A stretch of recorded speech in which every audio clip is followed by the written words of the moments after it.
Selamat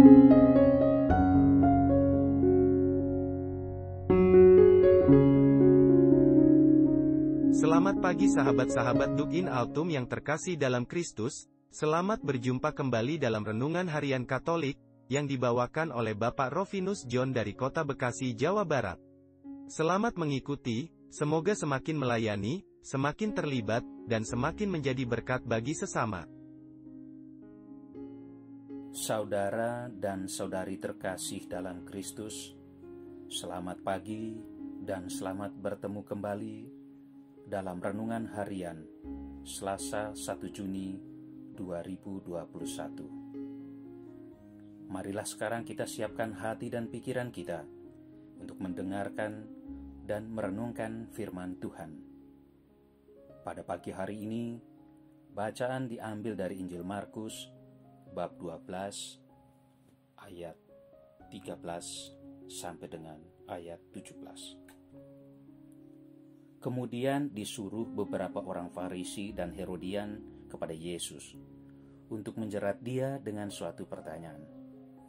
Orang-orang itu datang dan berkata kepadanya, "Guru, kami tahu, engkau adalah seorang yang jujur, dan engkau tidak takut kepada siapapun juga, sebab engkau tidak mencari muka, melainkan dengan jujur mengajar jalan Allah dengan segala kejujuran. Apakah diperbolehkan membayar pajak kepada kaisar atau tidak? Haruskah kami bayar atau tidak?" Tetapi Yesus mengetahui kemunafikan mereka, lalu berkata kepada mereka, "Mengapa kamu mencobai aku? Bawalah kemari suatu dinar supaya kulihat." Lalu mereka bawa.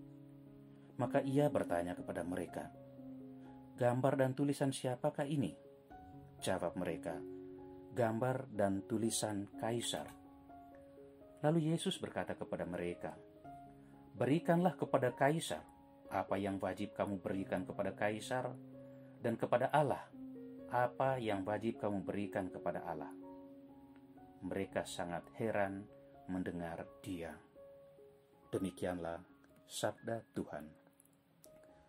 Saudara dan para sahabat terkasih dalam Kristus, dalam kehidupan sehari-hari, ada orang yang mengajukan pertanyaan kepada orang lain sekedar untuk menguji kemampuannya. Terkadang, penanya sudah tahu jawaban atas pertanyaan itu. Namun penanya tetap saja mengajukan pertanyaan sekedar untuk mengetes apakah orang itu mampu menjawabnya. Bahkan motifnya tidak sekedar menguji, tetapi untuk mempermalukan orang yang ditanya. Penanya akan senang jika pertanyaannya tidak mampu dijawab. Sebaliknya, orang yang ditanya akan merasa malu jika tidak mampu memberikan jawaban yang benar dan tepat. Hal yang sama terjadi dalam bacaan tadi. Sejumlah orang Farisi dan Herodian mengajukan pertanyaan kepada Yesus. Pertanyaannya sangat jelas. Apakah diperbolehkan membayar pajak kepada kaisar atau tidak? Haruskah kami membayar atau tidak? Pertanyaan ini sungguh bersifat manipulatif, juga bersifat retoris.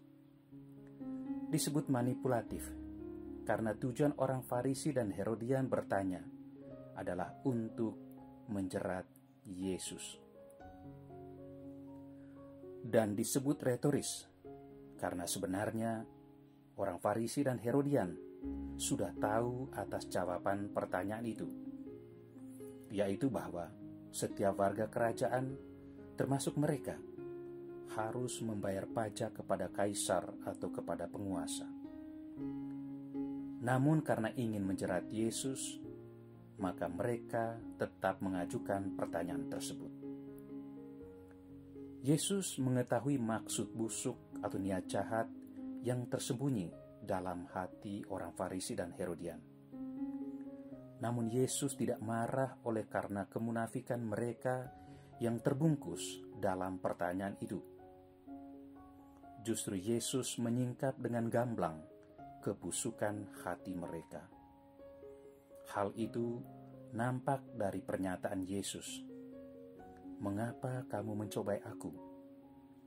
Dari ucapan Yesus ini, nampak jelas bahwa orang Farisi dan Herodian bertanya tentang boleh tidaknya mereka membayar pajak kepada penguasa, bukan untuk mendapatkan pemahaman yang benar dari Yesus.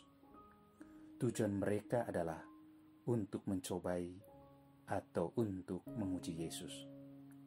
Dengan satu harapan, Yesus memberikan jawaban yang salah. Jika jawaban Yesus salah, maka hal itu menjadi alasan bagi mereka untuk mempersoalkan integritas Yesus sebagai guru. Juga menjadi dasar bagi mereka untuk membenturkan Yesus dengan kaisar atau penguasa.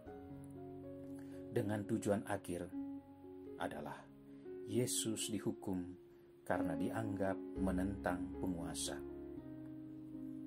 Yesus tidak terjebak dengan pertanyaan manipulatif kaum Farisi dan Herodian. Yesus menjawab pertanyaan mereka dengan bijak. Jawaban Yesus di luar perkiraan mereka. Jawaban Yesus justru mengagetkan, sekaligus mengagumkan. Yesus mengingatkan dan menyadarkan orang Farisi dan Herodian untuk memberikan kepada pemerintah apa yang wajib diberikan kepada pemerintah dan memberikan kepada Allah apa yang wajib diberikan kepada Allah. Jadi, ada kewajiban agamawi dan ada kewajiban kepada pemerintah. Dengan jawaban ini, orang Farisi tidak punya alasan lagi untuk menjerat atau menghukum Yesus. Apa pesan bacaan ini bagi kita? Sebagai warga negara, umat Kristen mempunyai kewajiban kepada pemerintah atau negara. Antara lain, kewajiban membayar pajak. Pajak diterima dari warga negara dan digunakan oleh negara untuk pembangunan bangsa demi kesejahteraan semua warga bangsa. Maka, sebagai warga negara yang baik, umat Kristiani harus memenuhi kewajiban-kewajiban kepada pemerintah, kewajiban-kewajiban kepada negara, termasuk kewajiban membayar pajak. Dengan melaksanakan kewajiban-kewajibannya, umat Kristiani ikut memajukan kesejahteraan bangsa. Di sisi lain, umat Kristen juga memiliki kewajiban kepada agama, kewajiban kepada Allah, yaitu kewajiban yang berkaitan dengan agama atau yang berkenaan dengan Tuhan. Sebagai pengikut Kristus yang baik, sebagai pengikut Kristus yang beriman, harus melaksanakan kewajiban-kewajiban itu dengan baik, demi kebaikan bersama, dan terutama demi kemuliaan Tuhan. Melalui bacaan tadi, Yesus mengajarkan kita agar melaksanakan kewajiban kepada pemerintah dan kepada Tuhan secara seimbang. Semoga demikian.